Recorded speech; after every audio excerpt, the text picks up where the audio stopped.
for being here today.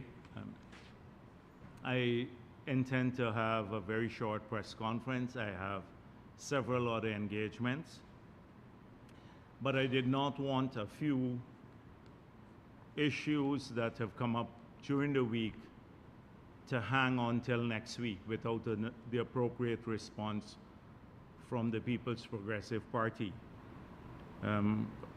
We're extremely pleased that Prime Minister Modi is here in Guyana. We are very appreciative of the time he took to spend 2 full days in our country and to meet with President Ali and the government of Guyana and different interest groups here in Guyana, as well as CARICOM leaders. And by now, you would have seen the communiques that came out from those engagements, covering a range of issues in which India will work with the region and Guyana to improve not just relationship, but hopefully the lives of our people. There have been several areas listed for collaboration, both at the CARICOM level and with Guyana, in the area of hydrocarbon, agriculture, the health sector, ICT, capacity building, technology transfer. These are our scholarships for CARICOM nationals. These are areas that India has done extremely well in. It's a global leader in many of the areas, and it has enormous experience and capability to help in this regard. So we are extremely happy that that happened. Prime Minister Modi came here, as he said in Parliament this morning, in the year 2000. And I met with him at that time. I was president of Guyana, and he was the general secretary of the BJP.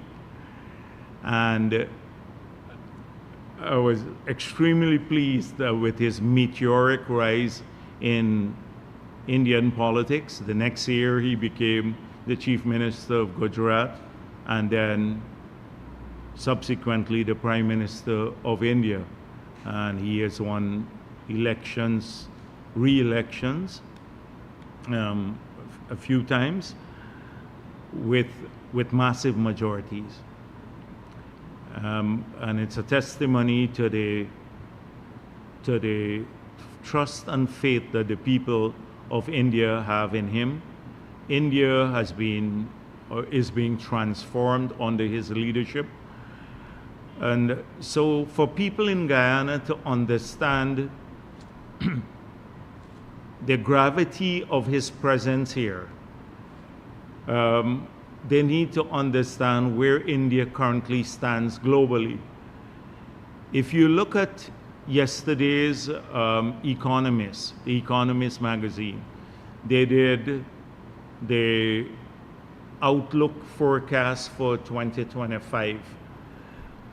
And they said in a matter of a short time, India will overtake Japan to be the 4th largest economy in the world. Currently, it's the 5th largest economy after the United States, China, Germany, and Japan. But it will overtake Japan to become the 4th largest economy in the world. We're talking about $1 trillion, not billion or $1 million economy. So to have the leader of a country like that, the 4th largest economy or the 5th largest economy in the world, spend this time, amount of time in Guyana, and in the bilateral engagement, he was very connected to Guyana. He knew the issues. He had come here before. He had, so we're very happy, as I said before, that he took so much time to spend in our country. India, this morning, the Prime Minister stressed the importance of democracy. And in the last elections in India, just this year, they have nearly 1 billion registered voters, and about 650 million of them voted. So just to think about the scale of an election, it's the largest election in the world. I think over nearly 250 million of them voted for Prime Minister Modi, considering the US elections that were just concluded, where about 70 odd million voted for President Trump, President-elect. So India has done this routinely on clockwork. They've had elections in a very complex environment. Their elections last almost 2 months, and I think it's done in 7 different stages. And they have done it without any complaint about anyone trying to steal elections. So it's an important lesson for the world, and particularly here in Guyana, where we have had our own challenges with democracy. So as I said before, we're very, very pleased that Prime Minister Modi is here, and we're looking forward to setting up the mechanism to move faster. We've had discussions with the foreign minister about the practical modalities that we have to put in place to allow the communiques to evolve from just a declaration of intent into programs and projects and policies that will result in direct benefit to our people and all of our people. So we're very pleased with this visit. Now the thing, as I said before, there are a few things that I wanted to address quickly today, so that I don't have to wait until next week to address them had I postponed this press conference. But the first has to do with this sustained campaign by the opposition to already lay the groundwork for claims that the elections would be rigged in 2025. And they've started off by talking about biometrics.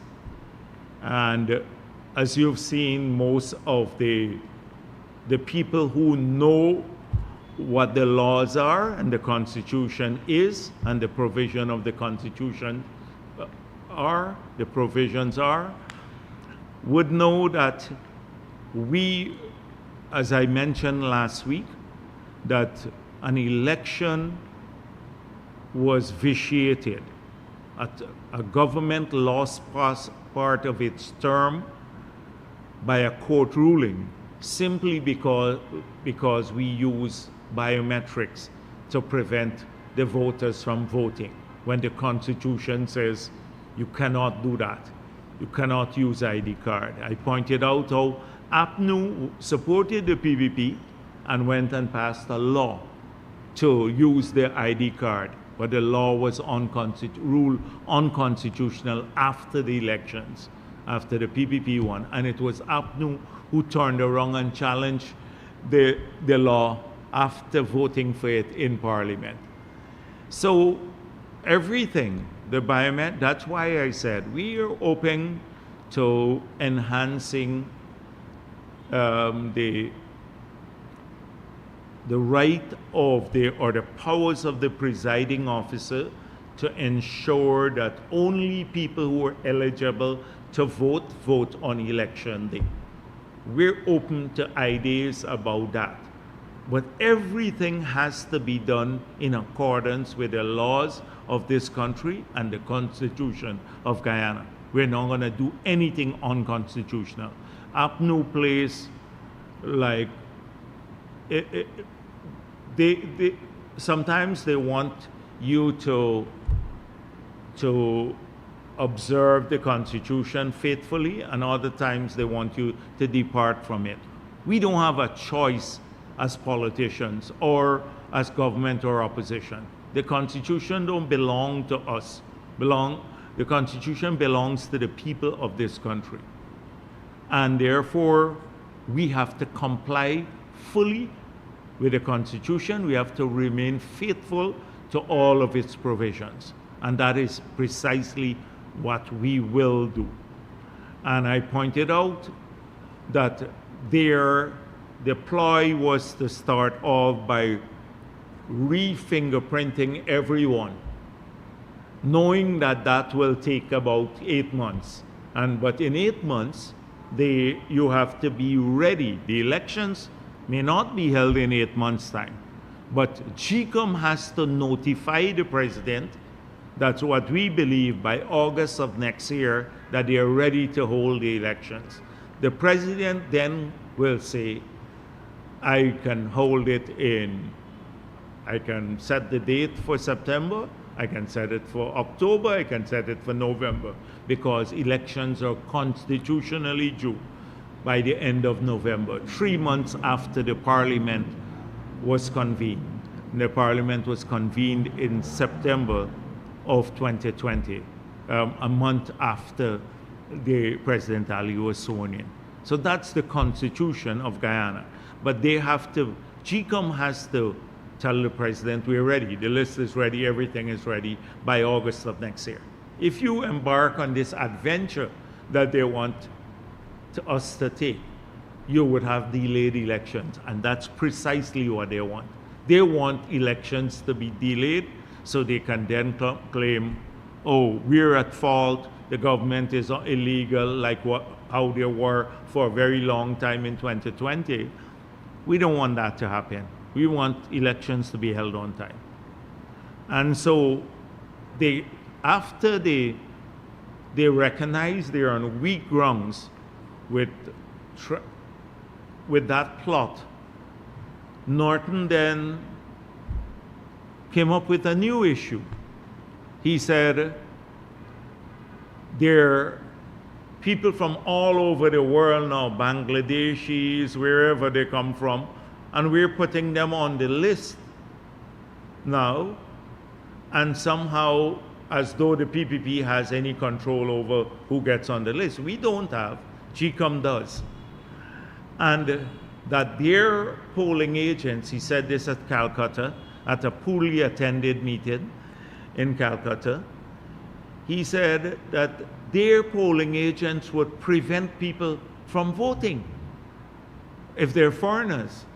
So this is an attempt once again to drive fear into the populace and to create the specter as though large numbers of people, foreigners, are being placed on this list to vote.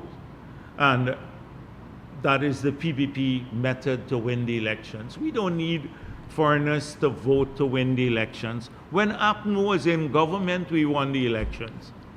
When they practically controlled everything, we won the elections. And with the 4 years, 5 years of work, we've only seen growth in our support right across the country. Whilst their fortunes have diminished significantly, nobody takes them seriously now. Nobody takes APNU seriously. They don't have any plan for the future, and they don't have any accomplishment in the past. And their only thing is beating the drums of racism. So who will support that in this era? So we don't need to put foreigners on the list to have them vote to win the elections. But again, it is creating doubts in the minds of their own supporters, who they were fooling in 2020 that they won the elections. They want those people to start getting angry again, But people are wiser now. So I was extremely pleased that GCOM issued a strong release. And they quoted what Aubrey Norton said. And they pointed out that for you to be on the official list of electors, that you can only get there if you're a Guyanese citizen by birth, descent, naturalization, or a citizen of a Commonwealth country living in Guyana 1 year or more. So the Constitution allows you to be on the OLE. So once a person gets on the OLE, it means you can only get on the OLE if that's an official list of electors, if you meet those criteria. But at every one of these registration centers, APNU has scrutineers now. So for you to complete the transaction to register, APNU scrutineers have to sign on to the registration process. So they are not excluded from it. So if a foreigner is getting registered now, they're at all the registration centers, they're scrutineers paid for by the state to see that the only people to have an oversight over GCOM to ensure that everything is going well. The PPP have their scrutineers there, and APNU have their scrutineers. So how would you get on to the OLE if you don't meet the criteria when you have your own scrutineers there? So did Norton scrutineers in any one of the registration offices in the country say to him, in this registration district, we have seen more people being registered or people we did not sign on to? The answer would be no. That is why when asked earlier about evidence of people who shouldn't be on the list being there, he couldn't provide any. But he went to Calcutta and then at night and told the people there to get them worked up, because he thought maybe what he was saying will not be put under the microscope, will not be scrutinized or rebutted. And so GCOM has said clearly, what are you saying basically here? Why you have your scrutineers? They have to be part of every transaction before it's completed, before you get on the list. And then they went on to say about people who may not know the language well. So if a Guyanese come back now, Guyanese who, say for example, from any part of the world, from France, say French Guyana. You're born in French Guyana to parents, Guyanese parents, and you come home. You're eligible to get your passport. That's our law. You're eligible to get your passport. You can be registered. And you get your documents, you go to register. The child may know French, or may not child, say 19 years old, may know French alone. And so they could, there is a provision that the presiding officer could get an interpreter if they're not sure about the identity of the person, to get through an interpreter, verify his identity before he votes. There is that provision already in the law. So he's saying, oh, these people don't know English and stuff like that. But then that doesn't take away their constitutional right. Norton wants to take away, we can't say refuse a child from French Guyana or anywhere else in the world because they don't know the English. Once they're born of Guyanese blood, they're eligible for Guyanese citizenship. And that is as simple as that. And so this is what GCOM said further. GCOM, as the constitutional agency that is responsible for the conduct of elections in Guyana, is perturbed at Mr. Norton's mischievous statements that can potentially cause fear and harm to eligible voters exercising their constitutional right on elections day. Because if he is saying, I'll get my polling agents to throw you out, bam, bam, that's why his word, as quoted in Demerara the morale waves. Bam Bam, he said. I don't know what that means. Maybe Bam Bam Ali, where he hangs out. But the thing is that it's like intimidating people. Oh, I will get my polling agents to throw you out. He has no jurisdiction. The polling agents of the parties don't run the elections. GCOM runs the election. It's the presiding officer. And say, so this is what the GCOM said. Elections are managed by the Guyana Elections Commission, and political party agents will have no authority to determine who votes or not. If every political party could determine who votes or who don't vote, you never have anyone voting there. It's the GCOM staff that have to do this. And then they point out that election officials or security personnel can be prosecuted for committing election offenses if you do anything of the sort. So in a nutshell, Norton was trying once again to make this fake claim that on the list there are lots of foreigners, and then said his people will prevent them from voting. To get on the list, you have to be eligible by the Constitution, meet the criteria. You have to go through a registration process that's scrutinized by all the parties, including his party. They have to sign on to it. You get on the list, and then no party official can stop you voting if you're on the list. You're eligible to vote.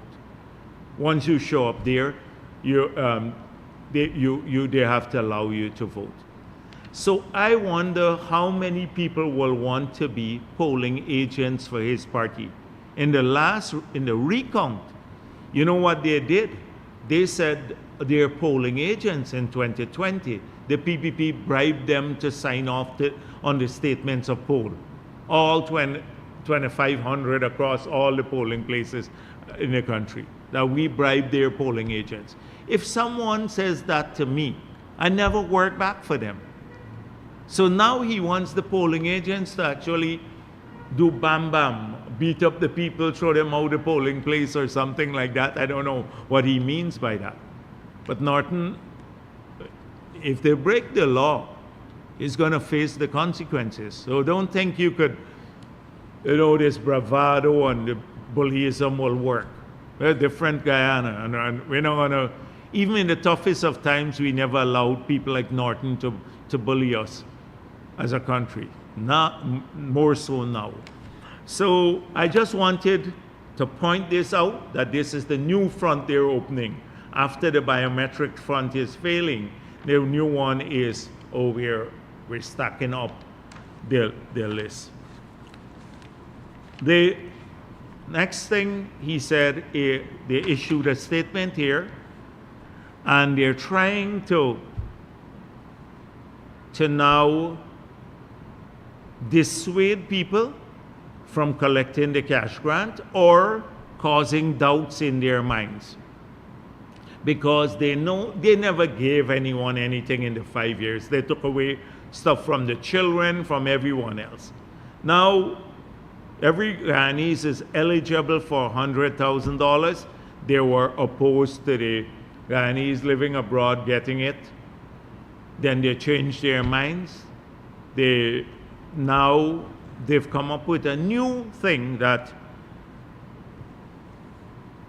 it was brought to the attention, I'm quoting from their press release, it was brought to the attention of the opposition that workers are being asked where they voted in the last general and regional elections for a photo of the person and to scan their QR code at the back of their ID card. We find this very unusual. Now, the people would be asked where the address is. So first of all, so their point, let me tell you the contention first, that somehow we're using this to collect information so we could rig the elections. That is their contention again. We want to collect this information. Now, every bit of information that we collect here is already on GCOM official list of electors up to June. If you go online, and it's also shared with the political party, they have a searchable copy. You can put in your name and you would see person, date of birth, address, everything. We don't have to collect this information for election purposes. APNU has the very information we're collecting now, but we want it verified. So we want to make sure that this person comes, register, get a picture, and then you get their ID. So when we cut the check and they come to collect the check, we give it to the right person, and the details, all the details are on the check that they will get, each person. So you have to go through this process. But it's not new information. So they said, oh, don't allow them to scan your QR code on your ID. So when you scan the QR code, guess what you get? You get exactly what's on what you can read on the ID card. You get the name of the person, the date of birth, the gender, and the ID number by scanning the QR code. It's just easier. If you scan it, it populates the field faster than if you have to type in everything from manually. But I don't think some of the people are technology savvy. So they see a jumbie here. The PPP wants to rig the elections because we are collecting data that's already in the public domain that they have.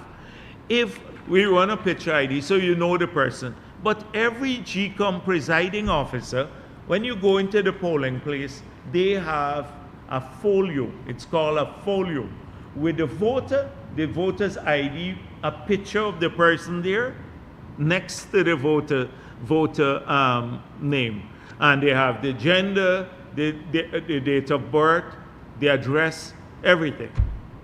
But suddenly they're saying to people, oh, don't give them or don't let them scan your ID card. That PPP wants to collect information to rig the elections. Every vote, it's such a stupid thing. But you know what will happen now? Anyhow, if there's people who follow them like the crazy ones, don't want to register, that's fine too. Don't come because you think we collecting the information to rig the elections. You just would not get your $100,000. If you want to be stupid, don't collect it. But trust me, all the MPs already, members of parliament, did already fill up everything to collect their $100,000. But they would tell people, try to dissuade people by raising a boogeyman. They did this for scholarships too. They were telling people, don't apply to the gold scholarship. You never get a gold scholarship under the PPP. The large numbers, we don't ask who your affiliation, political affiliation, when we process the scholarships. The write-off now, and by the way, last week I spoke about, or the week before I spoke about the sloat at UG for a lot of the children, the people, not children because some are elderly now, who have applied for the write-off, and because the sloat there. So now the Ministry of Finance has put an online program. You can apply online for the write-off of the student loan. So we hope to accelerate it and to make the process less burdensome. And since I'm on it too, I asked the Ministry of Human Services to issue a release so that those people who did not receive their pension books, there are about 3,000 for 2024 because of, they had a fraud that the police is looking into now, that they have to be a little patient, they will get it, and that we're printing the 2025 books now, should be in December distributed, but we're with enhanced security features. So it's taking a little bit more time, but they will get the money, and they already know what the increase will be from 36,000 to 41,000 per month. So it's already in the public domain. So yes, let me come back to this. That's just by the way information. This is how APNU distorts everything, and it's all every night. All the defunct parties, the WPA, every one of them, this is their mantra the last week: biometrics, padding the list. We're trying to rig the elections through the cash grant program. All nonsense. They see the writing on the wall. They admit it among themselves. They're going to lose the elections. They know this. So they have to come up with excuses again, like they always did in the past. So please don't pay too much attention to this. That's why I didn't want it to go on another week because it's a bunch of nonsense. That is what occupies their time now. For several weeks now, we've been telling you that the AFC is a party, a pseudo-intellectual party. It builds a great veneer of sophistication and depth. But behind all of that, it's very hollow, policy-wise and technically.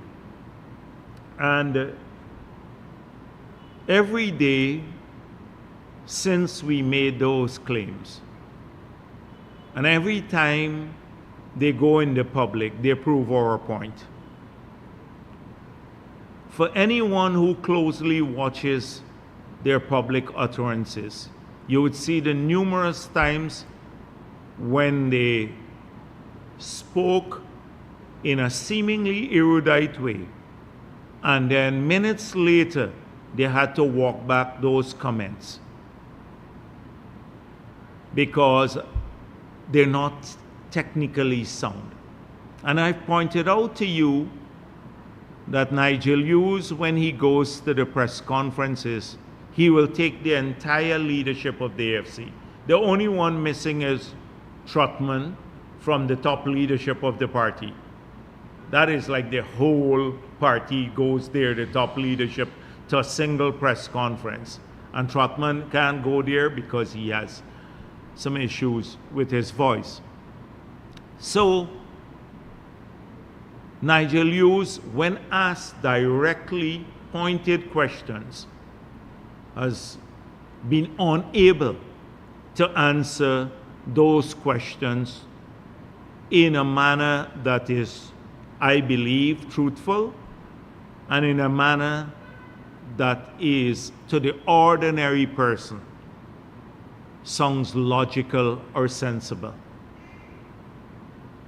So we have been led around the bushes about his with his prevarications about the apology for what took place, for them trying to steal the 2020 elections.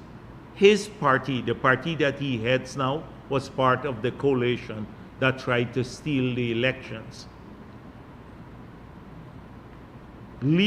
Top members of his party, including his wife, were out there trying to lead the process to defend the stealing of the elections. So he now wants to know what they must apologize for. He was the person who said the police can't investigate itself. But he wants to investigate now, do a review, a study, whether they participated in rigging the last elections. He wants a study done, whether the AFC, this is their easy way. Let's do a study later to avoid answering tough questions now. But he knows the tough questions. He knows what took place. Did we make up the fact that Lowenfield tried to disenfranchise 175,000 voters using a ruling of a lower court that says that he could determine the validity of the vote, when the CCJ made it clear Once the voters voted, no chief elections officer has that power. It's an abuse of power. It's an attempt to steal the elections. As a sensible person, you don't know that? He loves to go to the law. Well, the CCJ ruled on that matter, and that's the highest court in Guyana's highest court, and they made it clear. Do we need any further evidence to show now that Mingo was not calling out? He was reading from a spreadsheet that had numbers that were vastly different than the real numbers, which are part of the SOPs. And that this was all intended to give APNU a victory, calling out numbers favorable to the APNU AFC, inflating their votes, and then taking away votes from the PPP in the spreadsheet, different than the SOPs. You don't need to be sung in smart. We're not stupid people as a country. But he wants to know what he must apologize for. He wants a study done for this. And so he gets caught with the questions all the time. He still can't give credible answers to the conflict of interest question. He will not answer the question about how much money from 2016 to now because he is made from Exxon, because he's on their payroll. And he himself said in an interview with the journalist that he will put Exxon's interest above that of national interest. So I thought earlier in the week, and I didn't want to pay much attention to it because I moved on mentally, that this is nothing new. This is Nigel Hughes, who was chairman of the AFC twice in the past, who was part of the old AFC. It's the same old AFC lies that they told the people of the country. And so I moved on. And then Randy Prasad wrote some 15 questions to him. And I thought, oh, it's softball questions to him. Like, like you could see it like a long hop, as a long hop or a full toss. So here he would have had an opportunity to sit down now, not in the spur of the moment, the heat of a press conference when you're getting pressured by people and you lose, or you can't come up with an answer. Here you would have had 2 days to respond to these questions, study them carefully, and respond to them. He had a great opportunity to clarify his position on several matters. That's why I thought Randy Prasad gave him an out. But then he flunked all the questions. He flunked them totally in an atrocious way. Imagine someone having 2 days or 3 days, questions in writing, and you can't come up with credible responses.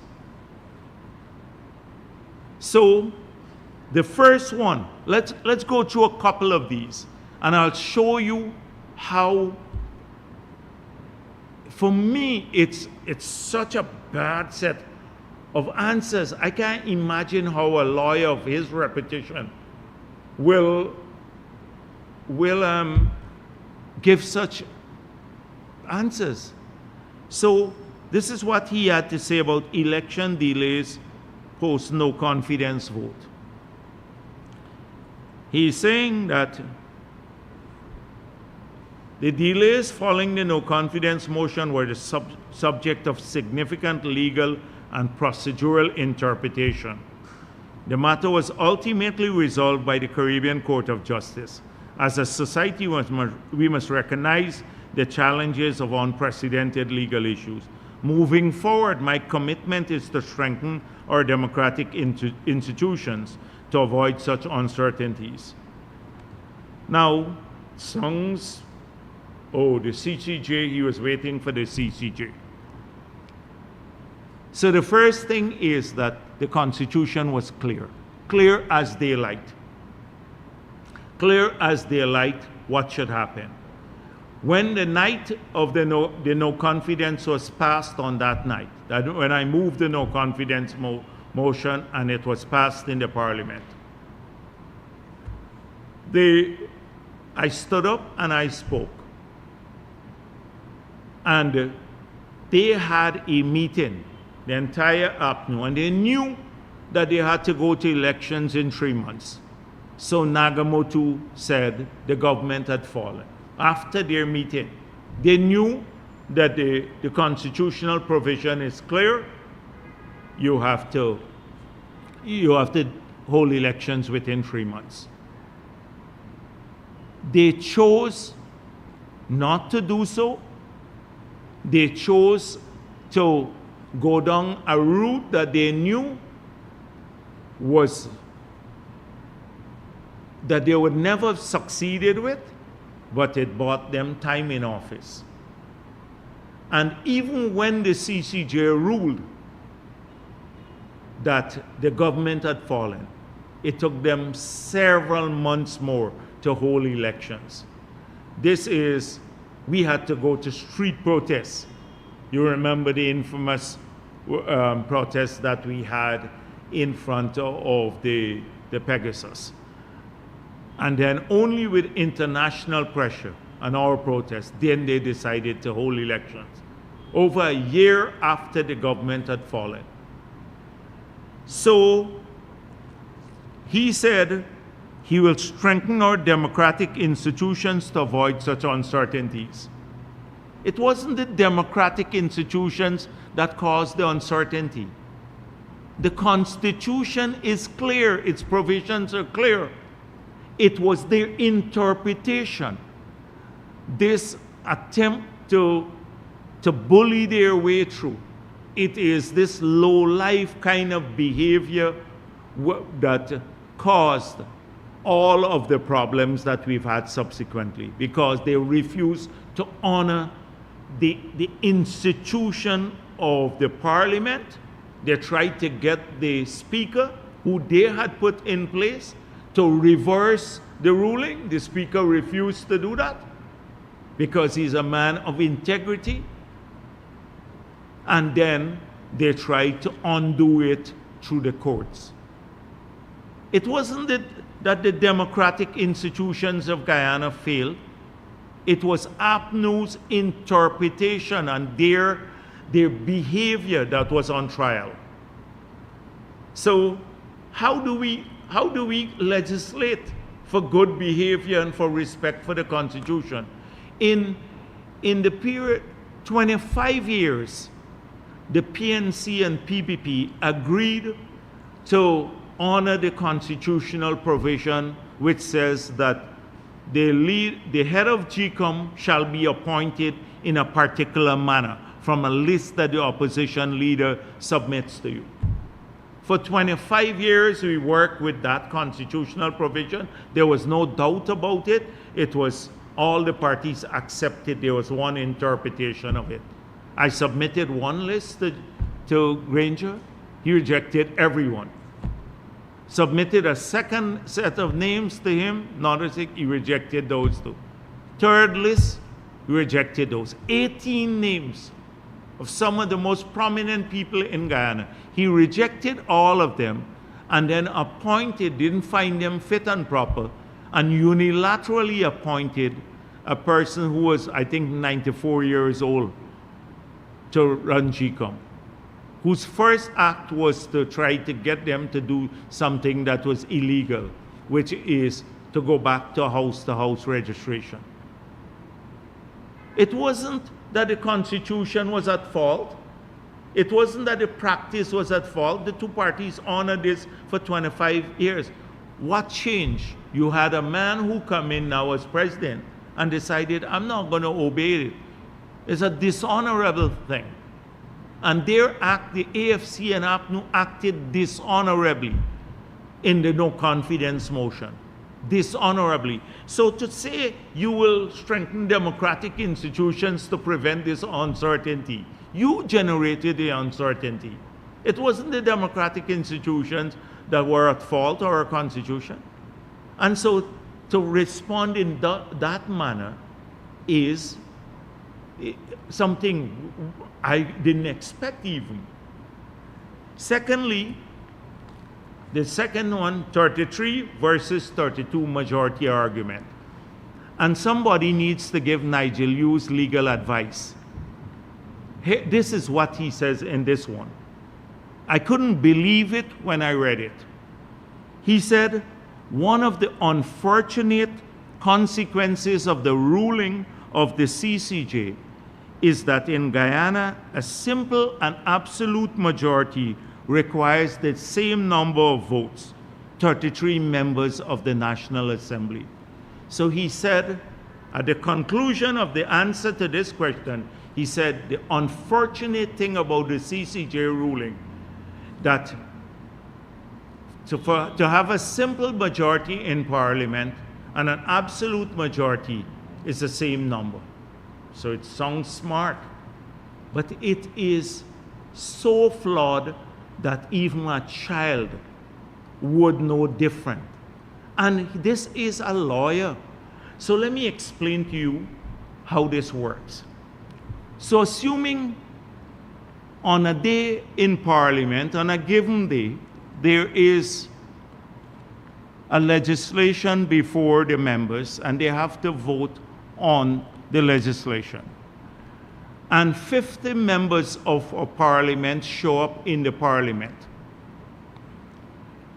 To get the legislation passed, 26 have to vote in favor of it. So from the one side, aye, and the legislation would pass. That's a simple majority. In an absolute majority, it's different. So it requires, you have 65 members of parliament, and so you have to get 33 members to pass voting in your favor to pass a no confidence motion. So assuming the same 50 show up on that day, the no confidence motion day, you can't pass the no confidence motion with 26. You still have to get 33 to pass. That's the difference between a simple and an absolute majority. It's a simple majority is you pass legislation with the members present. Absolute majority is you have to get the majority of the members of parliament, which is 65. And he says the unfortunate ruling of the CCJs, they left us with the same numbers for a simple and absolute majority. This is horrendous. I don't know how a lawyer could write something like this. And it's so shocking to me, it's unbelievable. Unbelievable. And now a child would understand that, the difference between a simple majority and an absolute majority. So he goes off again about he doesn't understand the same thing about he needs to do the study to determine if that's another point. He ignored the Exxon question again about the conflict of interest in the response and gave an answer that no Guyanese finds credible, making excuses again. Oh, he will keep the high standard of integrity. Well, the question of integrity now is, if you want to run to be the president for the presidency of the country, you can't be working for the other company and saying, I will run for the presidency, but if my client's interest clashes with that of the people of this country, I'll take his side. It's nonsense. That is not credible. It doesn't demonstrate high integrity. It does not. But he still believes he could get away with that because we have a media that doesn't press him a lot. But you know what was shocking? This is what he said. On the tax allegations, right? So the 200 taxes, they asked him, what's your position on it? You agree with it? Your party was there, they supported it, the 200 odd taxes. And this is what he said. He excuses it. The increase of taxation on the Guyanese people. So this is Nigel Hughes in 2024, after having studied these questions. In a written response says, you know, those taxes were justified. Taxes to increase, so the tributers tax for the miners, the increase in royalty rates for the miners, the VAT on machinery and equipment for mining, justified. The taxes on the forestry sector, on agriculture, the taxes on not just machinery and equipment, but pesticides, fertilizer. The taxes, the increase in land rental charges by 500% at MME and other places. The increase, the tax on water, the VAT on water, on electricity, on data, on hinterland travel. He's saying, this is what he said, the adjustments to the tax regime under the APNU AFC were part of broader fiscal policies. So hold the thought, we'll come back to that fiscal policy a little bit later. But this, he says, yeah, it's okay, it was just part of fiscal policy. So he's counting on us not to interrogate what is fiscal policy. But he supports this now. He digs in 2024 to say all these 200 odd tax and fee increases for the man who's selling with a Dre cart, moved from $5,000 to $65,000 for his license fee and all of that. He justifies all of it. It was part of the fiscal policy. So, justification of the higher taxes. The Because We Care cash grant, so he justifies and supports the removal of the cash grant. He says the decision with the cash grant was taken within the broader framework of fiscal management. He moved from fiscal policy to fiscal management now. So the children lost their money. It was just fiscal management, the money that we took from the children. Oh, then the joint services bonus, as I've said repeatedly in this response, the reallocation of resources under APNU FC was based on fiscal constraints. So we hear fiscal policies for 200 odd taxes, fiscal management for taking away the children cash grant, and the joint services bonus was because of fiscal constraints.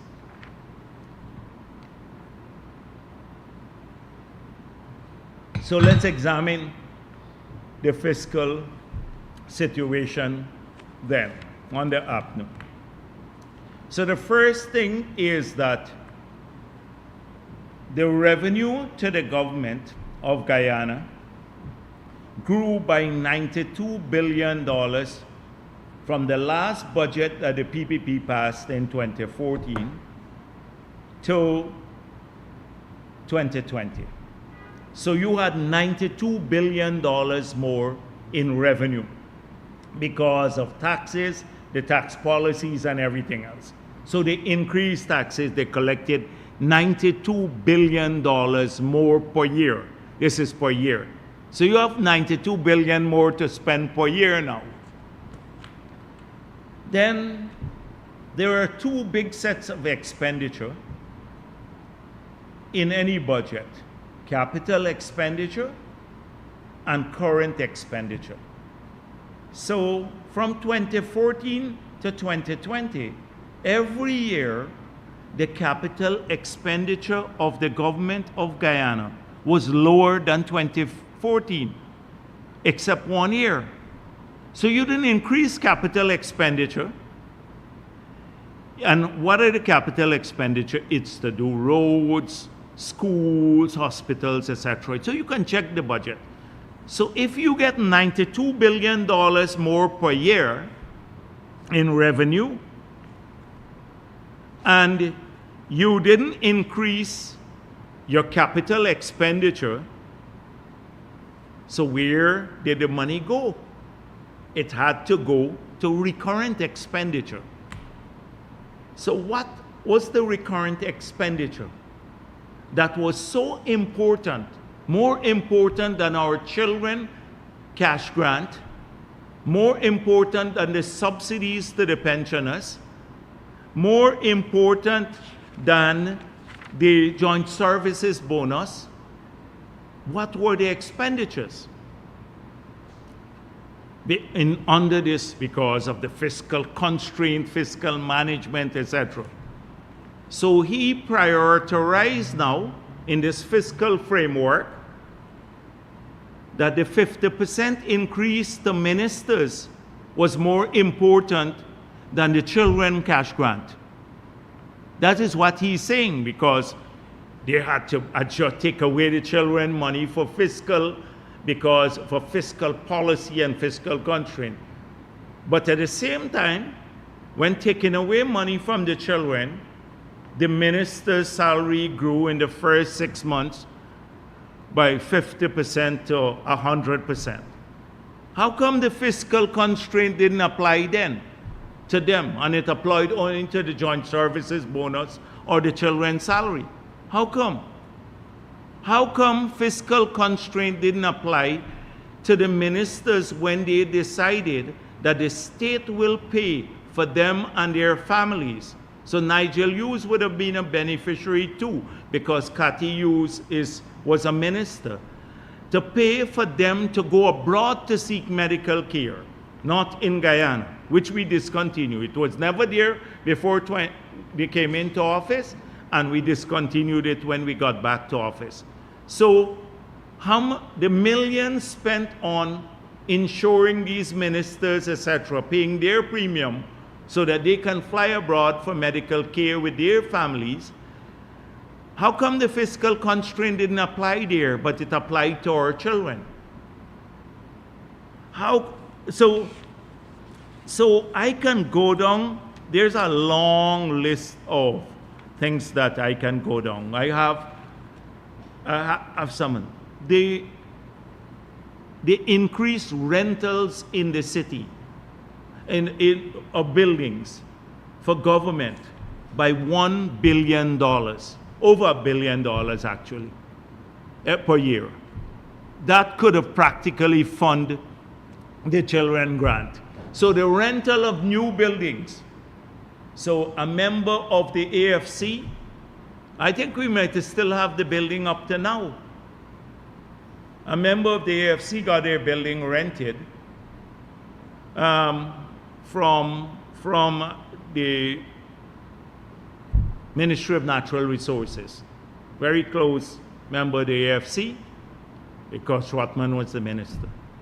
But over $1 billion increase in rental of buildings. That's more important. How come the fiscal constraints didn't apply there? How come we were living in the same old buildings before 2014 and you needed all these new buildings?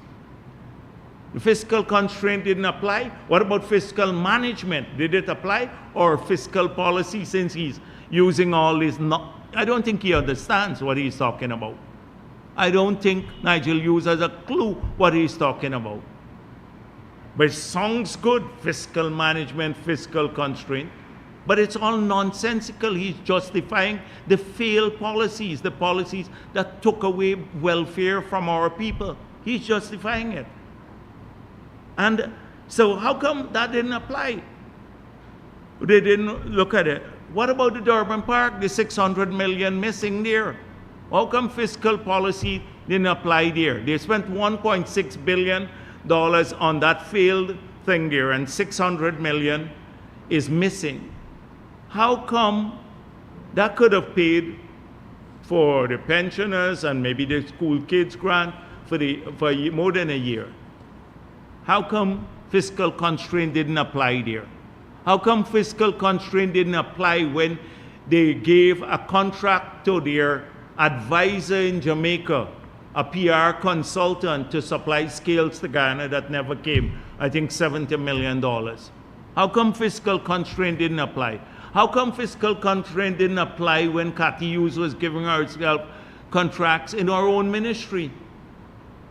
How come those don't apply now? But it applied to the children grant, and it applied to the joint services bonus, and it applied, oh, we had to increase all these taxes, put taxes on water and electricity, on data for people, etc., and food stuff, to justify the spending, because they didn't spend it on capital. We established that already. Not on roads and everything else. They spent it that was eating up the money. That's what I'm talking about when you go in the recurrent budget. That's where it went. They spent it on a fleet of vehicles, new vehicles for the ministers. Dietary grew by nearly $2 billion. That was not just dietary for hospital, you can get increased dietary. Ministers signing privileges, etc. I can go down the long list. So when he talks about fiscal constraint, every state often, every government has constraints, but it's how you choose to prioritize your expenditure that tells you the true nature of the government, whether it's pro-people or not. They chose themselves over our children.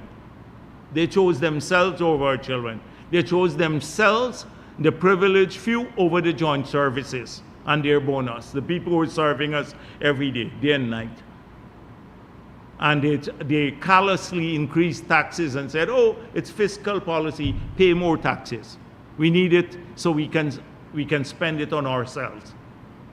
That's what he's justifying in this. So I was really shocked that a man who had something to write on for 2 days couldn't come up with something more plausible. And I expect him to say, no, I don't agree with these things. He has just justified stealing money from our children. And also from the joint services and all the taxes. And so, let me don't go on with the others. Because I said today I wanted to do a short press conference, and I can really go into this to show that they have nothing, absolutely nothing, to offer the people of this country. Imagine you have 2 days with some softball questions that Randy Prasad threw at you. 2 days with those to sit down, think about them, and this is what you come up with? I can understand the spur of the moment, like he makes a blunder, etc. But this shows the true nature of the party. They just don't care. They justify all they're unrepentant. Unrepentant about what they did to the country. Unrepentant. And oh, this is the new FC, better must come. That's where better must come. You can't come like that, say, oh, what about fiscal constraints in the future? What else would they take away from us? And I didn't even talk about how much they borrowed. They had a $100 billion overdraft at the central bank. I didn't even talk about that. So that also allowed greater spending, because it's not just the revenue growth, but the borrowing combined that allowed greater expenditure. So I can't go through all the things that they wasted money on. I mean, there are hundreds of them. I saw the city mayor slams government for favoring foreign companies over locals for tax concession. Now this mayor got to be a clown to say something like this, but I think he took it from Glenn Lal. Glenn Lal, I'm sure that it's Glenn Lal who's been pushing this. The mayor says, after we said they should not give GT&T any write-off on their property taxes, a foreign company, they're selling their assets for billions of dollars, assets that were or part of the privatization where there was no public tender done by APNU in the years gone by, the undemocratic years. And now you're disposing of some of these assets. You don't even have to pay capital gains on those, because if you have them for over 25 years, you don't pay capital gains. So they're not paying taxes there on the asset, but the asset has gone from cents to tens of millions of US dollars because the property value was skyrocketed in the city. They have those, but the property tax to the city, you should be paying your full property tax. They get a write-off. We said no. This clown mayor is saying now, oh, slams government for favoring foreign companies, and guess what he's saying? It's we giving the oil companies preferential treatment. It's his government that signed the 2016 agreement that confer all the tax benefits on ExxonMobil and everyone else. Their government did it, and he slams government for favoring foreign oil companies. What we did, we changed the PSA now so that they don't benefit from all of those. And all of the others have to now comply with the new PSA, including Exxon for blocks outside the Stabroek block. We changed the fiscal terms. And that's one for Nigel use too. That's a real use of the word fiscal, if he doesn't understand how to use the word fiscal. So imagine we getting criticized for what they did. We give the preferences to this. So this got to be a clown agenda. It got to come from Glenn Lal too. I think it came from him. And then there's one last thing I wanted to mention here today. Yeah, I saw a Stabroek News story. And I didn't read all of it. I just saw it today. But corruption more than monitoring weaknesses responsible for tsunami of substandard imports. Senior state official tells Stabroek Business. So I think it's a combination of both corruption and also weak monitoring. I agree with this. And it was the Georgetown Chamber of Industry and Commerce. I think there was some interview here. I've seen this happen. Too many businessmen are ripping people off by bringing in not just substandard goods, but goods that are near expiration date that they get for cheap. They're not selling the goods cheap here. They just bring them in so that their profit margins can be bigger. And then some of them actually change the date, the expiration date. They're putting at risk the people of this country and children and everyone. I've had personal experiences of this. Personal experiences. I went to the Marriott. I found they had a Pepsi there that was Coke that was expired. I think it's Pepsi. And I tasted it. I knew it's expired. They look at the bottom of the tin. It was to expire in a year's time. So I said, this is impossible. I sent it to the analyst department.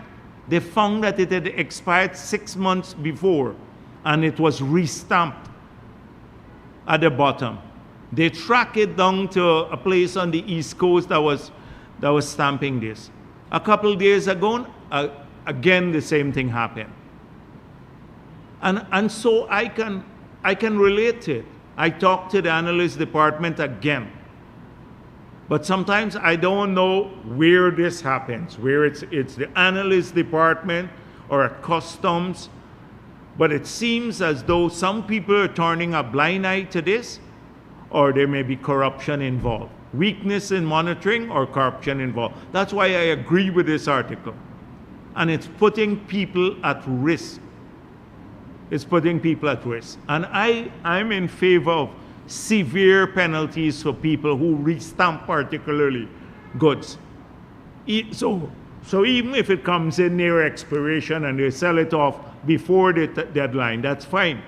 But now when it has expired of several months, you remove the expiration date or restamp it, and that's happening, and it's like an industry here with some people. And I think we should pay more attention to it, not just the public agencies. The agencies that are responsible for this should come under greater scrutiny, whether they are customs or the different departments of government. And the media should look at exposing this more, because it's intolerable. It's totally intolerable. It's unconscionable, actually. They're putting people at risk. And I think those people who are caught should get severe penalty for doing this. So I just wanted to say that I read this, and I believe that it's actually true. And in fact, it might even be worse than what the article makes it out to be. So I'm going to be focusing in on that too a bit. I've been busy too, but many things, but I start looking at this a bit more and tracking it down myself. Thank you.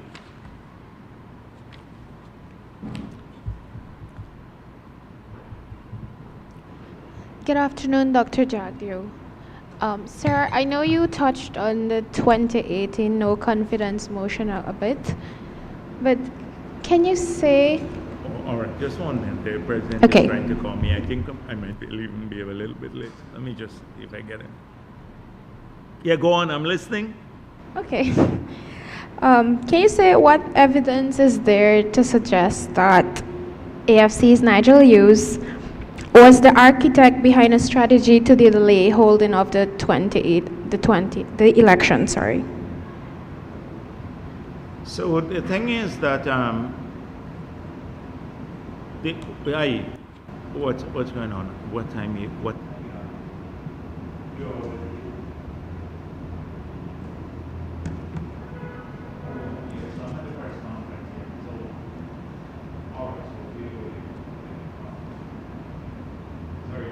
Call from the president.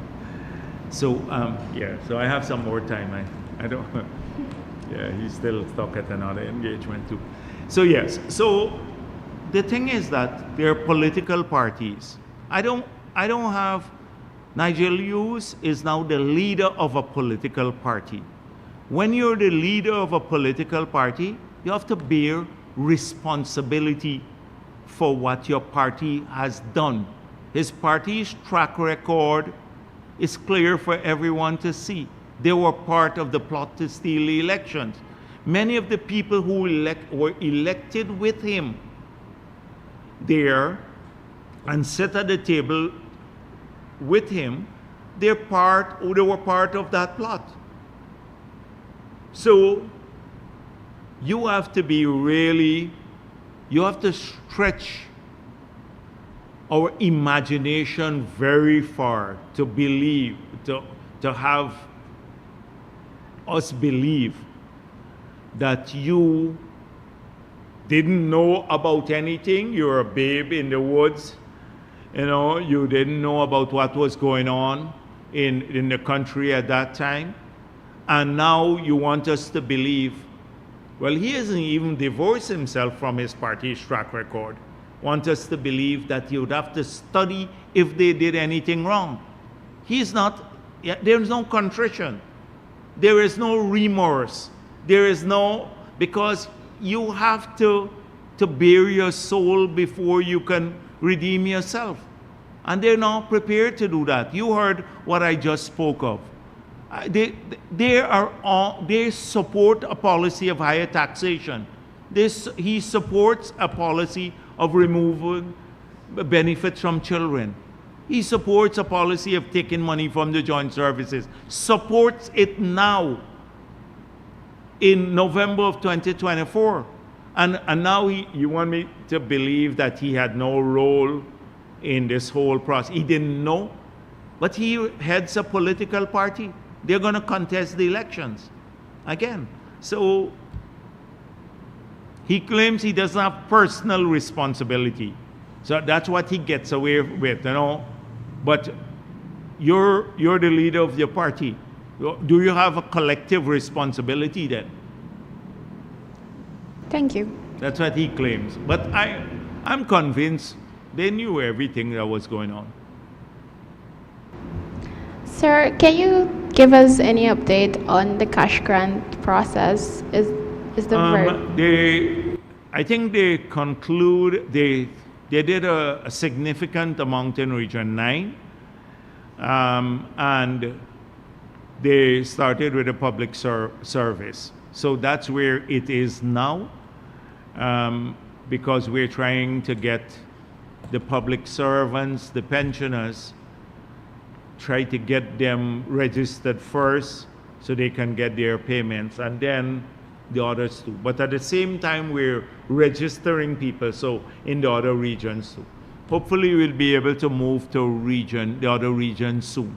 But everyone will get the money, so it's just a matter of time. I know a number of things. People complain to me if they, well, not complain, they ask if they could get the money before Christmas and stuff like that. But it takes work, and we don't want to, you see, with these guys in the opposition, we don't want to, not a single person be left out, nor do we want a single person who would dupe the system. That's why there's so much effort on making sure that we cut the checks in the right name and all of that, so that people can collect their checks. Yes, please. Okay. So this question is on another issue. Sir, we know that youths or residents from the hinterland are disadvantaged when accessing opportunities in the oil and gas sector. Can you say what the government has done or plans to do to ensure they participate in this industry? So right now, it's not just from the hinterland, but if you live in Region 10, and most of the opportunities around the oil and gas sector are here in 4 and regions 3 and 4. If you live in 10, or you live in Region 6 or Region 2 or 1, 7, 8 and 9, you would likely to be disadvantaged because you'd have to travel to work. You'd have to move to work.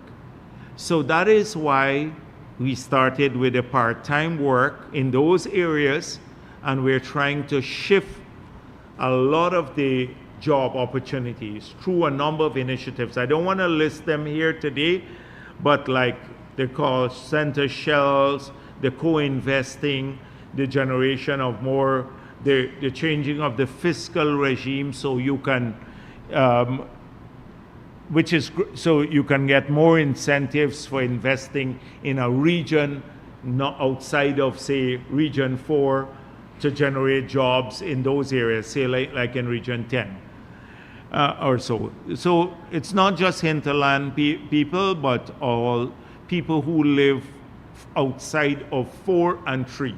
3 and 4 tend to be able easily to move across. But from the time you go to the further regions, they have to travel long distances, and so they wouldn't be able, they're disadvantaged. But eventually, that's what's going to happen as we start moving out a lot of the processing facilities and stuff. People would be able to get their job opportunities closer to their homes. Briefly, Tricia Silvers from Guyana Times. Government last year had been in talks with Citibank and the Bank of America to enter the local market. Is there any updates on these, or any other discussions were held with other international banks?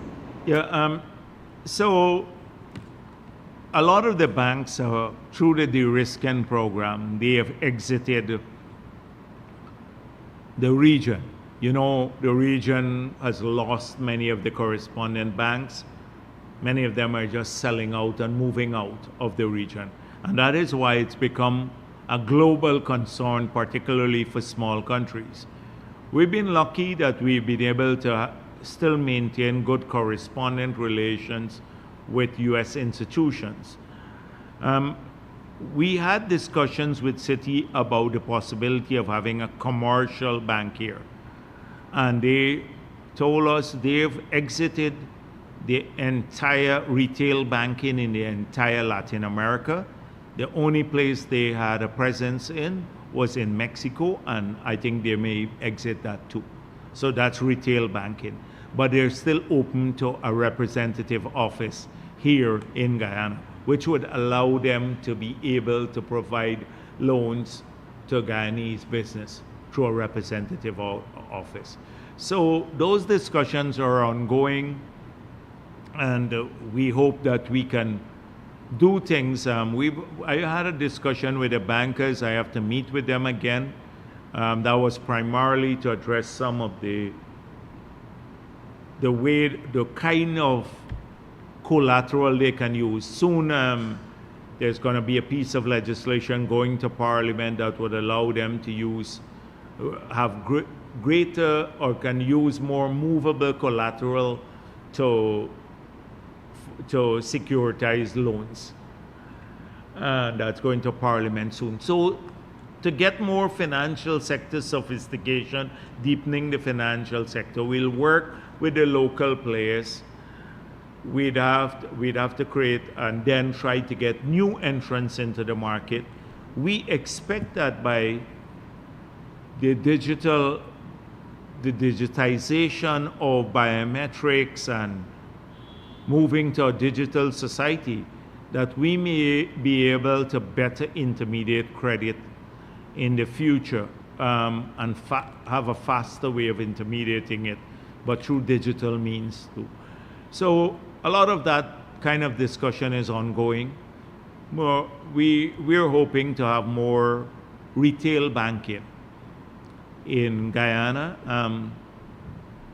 from the large companies, the large banks, but most of them are wrong. If you just Google de-risking now, strategy of banks, then you will see what's happening around the world. Lastly, on the topic of digitization, President Ali several months ago, he held discussions with Elon Musk on opportunities in Guyana. Is there any update on these, and is it possible for you to say what possible areas for investments or collaboration were discussed? So a lot of even with the government of India, like the unified payment system and all of that. So there are lots of platforms that we will have to, or lots of applications that would run on the trunk, the backbone, the digital backbone that we are building now, and the biometrics that we are producing. So when the president spoke about a digital society, it goes beyond single sectors. It is ensuring that we can use these means to do a number of things, make life better for our people, so they can get better levels of services. Two, that we can improve the time that we provide these services. Three, that we can improve the productivity of government and private sector using digital means. A whole strategy. And there are lots of elements being worked on. So the discussions that the president had with Elon Musk, right now I know that Starlink is seeking a license in Guyana to provide internet services. So that's being actively considered by the government of Guyana. So if they have a license, then they would have to pay taxes too, because right now a lot of people are just bringing in the dish themselves and they're installing these dishes, and then they don't have to pay any taxes too. And it's a bit unfair to the other companies that are providing the same service. So we're looking at several things in this area. I don't want to be more specific at this stage. It's early discussions. But outside of that, there are lots of other training initiatives. We're working with Canada India a whole range of other things to do that. The e-school, not just using electronic means to carry the curriculum, but an e-school model we're working on. 2, for education, the single in the health sector, we're working to get the electronic patient management record system in place. President Modi, in our discussions, bilateral discussions, said we can start very early, in a matter of months, with telemedicine, because they have some of the top specialists in India. So if we have complicated cases, we can just through virtual means maybe get second opinions and stuff like that. So there are lots of things that are happening in all of the sectors. And they're going to come together into a society that's modern, that operates at a very different level. Thank you. Yeah, I need this. I didn't sleep. All right, go on. Yes. Good afternoon, Dr. Jagdeo, William Skytrue News. Sir, in relation to car powership, the WPA has raised concerns on whether any due diligence was done, and if so, they are asking for the report to be made public, citing the company's alleged troubled past, which appears to be littered with court cases and allegations of corruption. Additionally, they are also asking for the contract that was signed with car powership and government to be released so that citizens may be able to see how the terms were designed in order to protect their finances. How do you respond to this? Yeah, well, I didn't even know the WPA still exists outside of David Hines. So I tend not to pay too much attention to defunct, useless parties. But having said that, we made it clear, even if a ton of info drops on their head, they wouldn't be able to use it. So we made it clear what the cost per kilowatt hour is and what it entails. We said that the capital cost and the O&M for the power ship in Berbice is 7.6 cents per kilowatt hour. The one here, which is now 80 to 90 megawatts, but we're only buying 75 megawatts, so they have extra capacity. It's 9.5 cents per kilowatt hour. That's all you need to know. The ship is there and it's supplying X amount of power at a particular price per kilowatt hour. You let the WPA compare that with prices around the world or the cost of generation here for the same unit, because I explained this last week. I don't know if they listened, that even now, our cost for generating 1 kilowatt hour of electricity is about 18 US cents. 18 US cents. And that is because we're operating with equipment that's fully amortized. So you don't have to have a capital repayment cost added to that. So that's 18 cents per kilowatt hour. It costs us about 13 cents per kilowatt hour, the fuel cost. So you have to add fuel costs to the capital costs and the O&M to get to the price that it will cost you to generate 1 kilowatt hour. So in Berbice's case, it's 7.6 cents plus the 13 cents per kilowatt hour fuel. That takes you to 20.6 cents per kilowatt hour.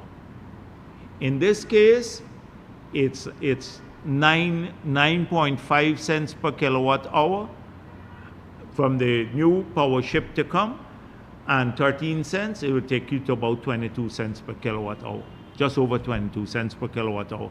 We're selling at 22 cents per kilowatt hour. Of course, you have to add in the subsidy that we give in, because when you look at transmission and distribution loss, it costs us more, and that's where this government subsidies come in. But that's the cost of generation. So with car power, this is how much it will cost us.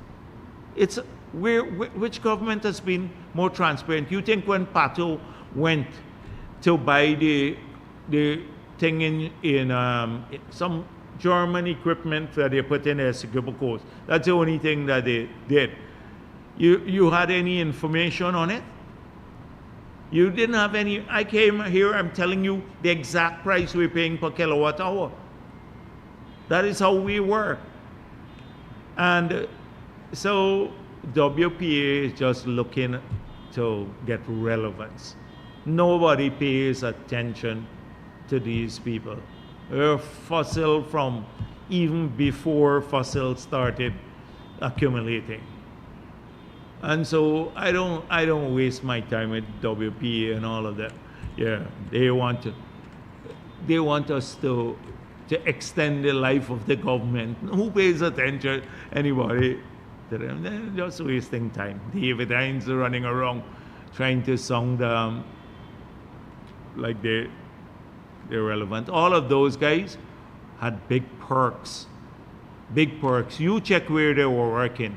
Almost all of them were advisors or were working in SARA from the WPA. Huge salaries. The SARA was designed to come after us. They didn't recover anything. Wasting time, the 5 years just drawing down money and just occupied space. That's how we rented more buildings for them too and gave them perks. Nothing. They did absolutely nothing in 5 years. He wants to know about. I just told you what the cost is. So for us, it's getting the power here. You see the ship there, you know what the price we're paying per kilowatt hour. And the ship is generating and putting power in the grid. The rest you can talk to GPL about. Okay? Mr. Jagdeo, are you aware of the $400 million lawsuit? But you could have asked me that question without mentioning the WP. I would have given a more extensive answer. At a short press conference go on. Time, yes. Right. Sir, are you aware of the $400 million lawsuit that was filed by Brutus? He is calling by Mr. Brutus. He is calling for a presidential commission of inquiry into the operations of senior officers in the Guyana Police Force. Is the government concerned, and would it consider having the COI conducted? Listen, Brutus is in deep trouble. I think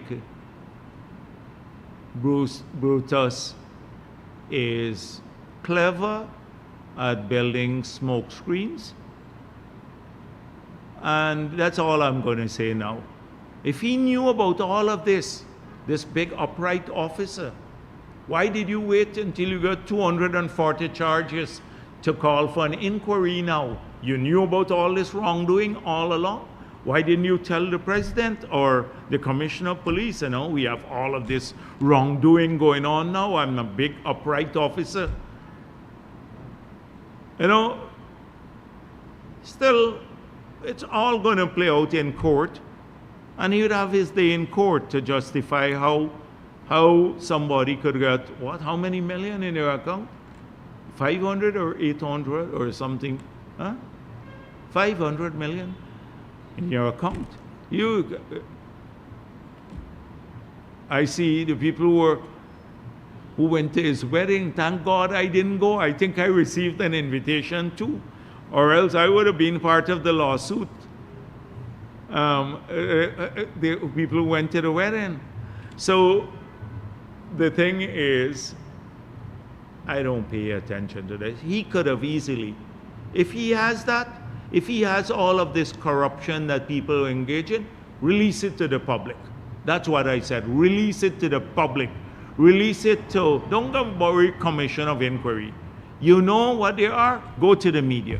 Give it to Kaicho News. Give it to any other news out. You tell us about the corruption. Let's hear. That's what I'm saying to him. Tell the country about the corruption that you know. That's how transparency works. Oh, you want a commission of inquiry and all of that. Don't worry. Just release what you have. since you know about it, and why didn't he call on them to all along to do this if he knew about all of this that was going on? I don't waste my time too much with these people. It's a court matter now. Let them deal with it. Let the police deal with it and the prosecutors. Good afternoon, Vice President. Kim Al King for Reuters. On the question of an oil sale deal with India, given the government's long-standing position that it wants competitive rates that you usually get from publicly marketing Guyana's crude, did the Indian government on this visit or recently include any new element intended to sweeten or incentivize its proposal? I saw that Minister Bharrat is quoted in Damara Waves as talking about them wanting lifts of 2 million barrels for their very large crude carriers, whereas our lifts are usually 1 million barrels. So I'm wondering if the government of Guyana would be more likely to accede to India's request once production offshore Guyana significantly increases. So we have not discussed any element of direct transaction for the sale of our crude to India. The communique is very clear that we want to collaborate in several areas. India has enormous expertise in many areas, but also clean energy. India is leading in solar in the world, one of the leading countries on solar power. On the fertilizer plant, they're doing some studies for us to use the gas to build a fertilizer plant. So in the whole hydrocarbon sector, there are lots of things that we can areas we can utilize Indian skills, Indian technology, and also Indian investments. We have not discussed any element of a direct sale to India at this stage, because our crude for the next year has already been, we have people who will market our crude. We just went through a public process, a tender, and 2 companies won the right to market our crude for the next year. So there's none of that. But in the communique, there are a lot to work on. And in the future, I think if it makes sense to both parties, it has to make sense to them, and it also has to make sense to us, financial sense. But I think we should work towards something like that. We don't have a problem with that, but there's nothing that we have worked on that will result in any sale of crude in the next year or so, because we already have people to market our crude. Some of the companies do buy from other places that market our crude. So some of our crude has gone to India already. Future, what would be more likely to make the I don't want to government- speculate before there is a specific proposal on the table, but those concerns were raised a long while back, not now. We met about maybe 2 years ago, and the companies that came from India, they were making the same point you were making, that for the carriers for it to be economic, they had to have larger size lifts, and also because of the higher price they had to pay for freight.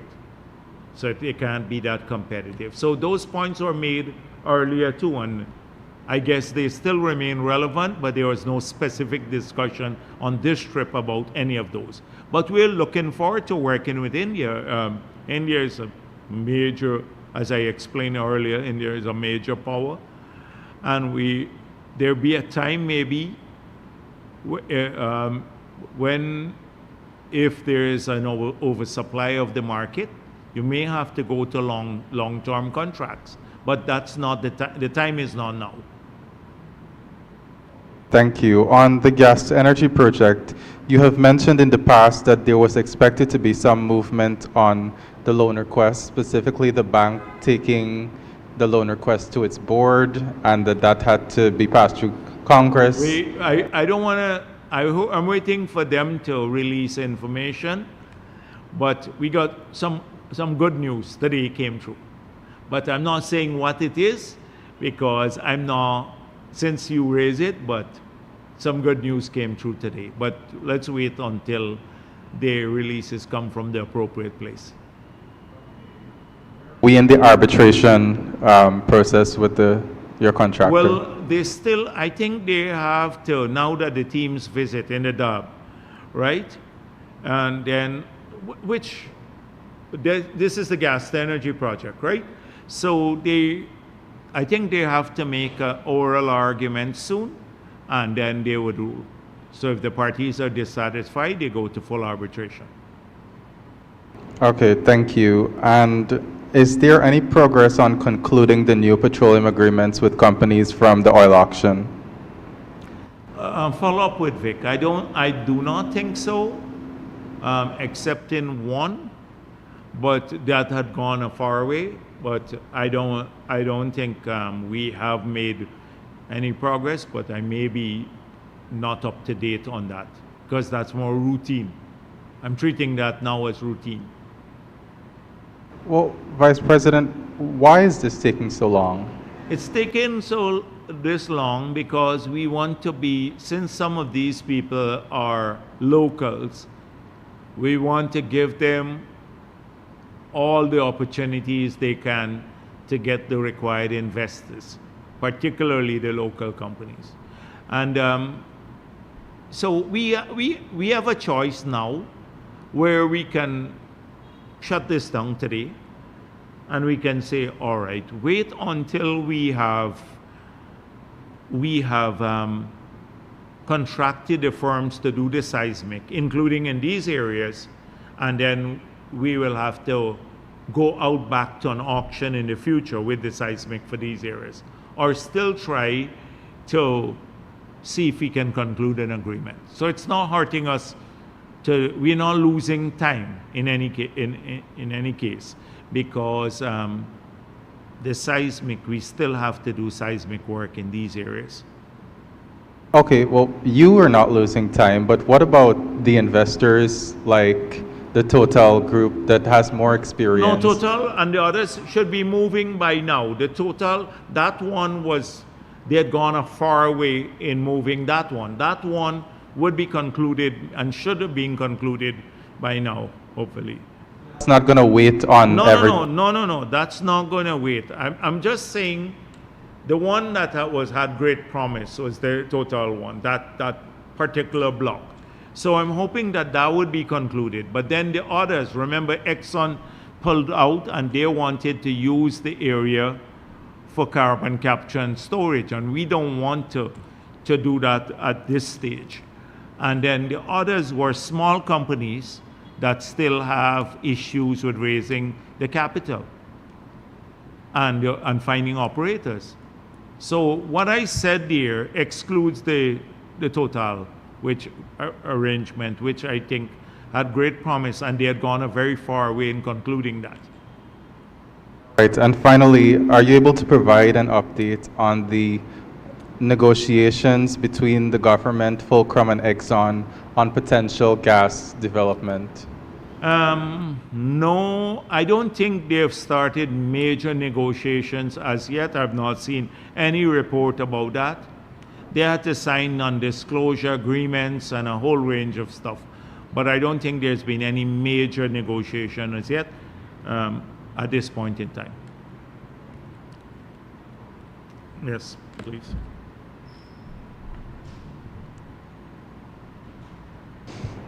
Good afternoon, Dr. Jagdeo. Michael Rodriguez for Daybreak News. Just 1 minute, please. Let me see if the president left there. I just call. Probably still.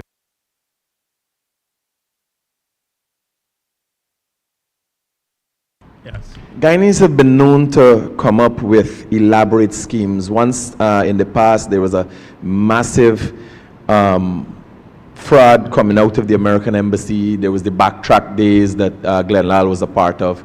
We've always come up with schemes. Guyanese seem to have unique ideas in this. One of the newest schemes, I'm wondering if the government is aware of the effect of the asylum scheme, where people who act as influencers go and tell the world about the hardships here and instigate an atmosphere that suggests that they are under threat. This is happening in the United States, this is happening in the UK. What is the government, is the government aware of this, and is the government doing anything? Because it seems to some extent it's clear as day it is a scheme. Yeah. The intent to get asylum. Okay. And is the government looking at the effects of these schemes on the government because of the fact that what is used in the scheme to gain asylum? Yes. So I don't know of any case recently, but I'm aware that once it was tried in Canada and a few people failed. Now, if it's in the United States of America, people can claim once a person goes into the US, any person from any part of the world, they can claim asylum. And then there is a due process. The US government goes through a particular process through which they determine whether there is merit to the claims. But when they look at it, if it goes before a judge, and I expect at some point the government will be notified. The US, say in the US, they would look at their own thing. If you look at the State Department report, you would see in Guyana, there are no political prisoners. 2, in Guyana, there is a free media in Guyana. Look at the State Department reports. This is not like some countries where, you get, because you criticize the government, you get killed or something like that. So the people are not stupid too. People are not stupid, and then we have a democracy here too. So at the appropriate time, we will probably have to deal with responding to those. But I didn't know Glenn Lal was in this. The conscience of Guyana was doing backtracking. Critic, you have a lot of info. You should talk a bit more about it on your program.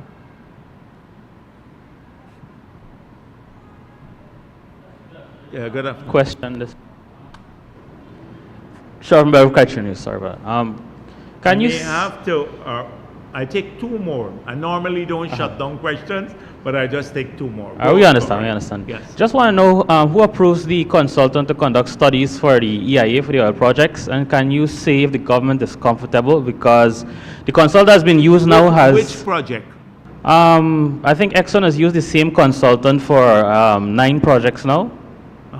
Right, and they've had some allegations in the past that they cut and paste from previous projects for new projects, and so Okay, we just want. But that's where the EPA has to be vigilant.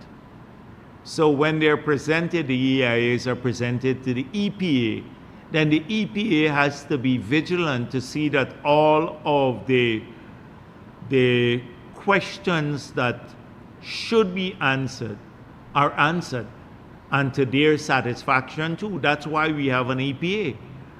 So this is something that the EPA has to look at. They have to ensure that the quality is good enough before they issue that permit. Okay, so it's the EPA has to do that. Is the payment for these consultants coming out of cost oil, or is Exxon paying? Yes, they would come out from cost oil. But remember, we went through this thing. We don't have a prior approval. So what happened is that part of the local content law now, we say X amount of your work has to be done by a local company. I didn't want to tell tales, but it is our intention, even on the environmental work, to increase that percentage so that more local companies can benefit. But then when we do it for audit, you all complain that, oh, you're giving to local companies who don't have experience. So that's the problem, the dilemma. You can't win with kite-show news, because we increase, we try to build capacity with locals, you run down the locals. Say they don't have any expertise, they're useless, etc. And then you want the foreigners to come and do this stuff. And now you're saying the foreigners do all of this, we should get more local companies to do it. We would love that to happen. We want to maintain quality at competitive prices because ultimately it costs us. But at the same time build local capacity. So there is a percentage of the work for environmental in the local content law. But I guess we'd have to increase it. And some of these companies, trust me, I wouldn't put it past them to have local partners already, so that they would qualify under the local content law too. So we have to tighten up there. The government have an idea how much Exxon spends for these consultant studies? Yes, that would be part of the money that goes to the audit. Anyone? All right.